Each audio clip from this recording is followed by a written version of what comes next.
আলাইকুম। আমরা সবাই জানি মাটির উর্বরতা বৃদ্ধির জন্য গোবর সারের কোনো বিকল্প নেই।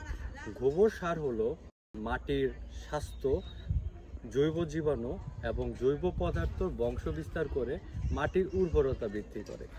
গোবর সার তৈরি করার জন্য আমরা আমাদের পার্শ্ববর্তী ফার্ম থেকে কিছু গোবর সংগ্রহ করেছি।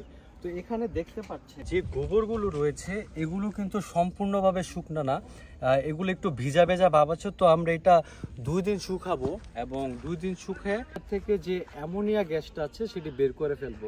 বের করে এটা পচাবো, পচানোর ফলে এটা গোবর সার তৈরি হয়ে যাবে, যেটা আমাদের জমিতে আমরা চাষ দিয়ে দিব।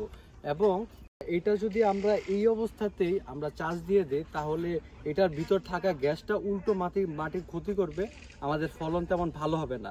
গোবর সার ব্যবহার করার মাধ্যমে আমরা রাসায়নিক সারের ব্যবহার কমাবো এবং আমরা আমাদের জমির মান বজায় রাখবো।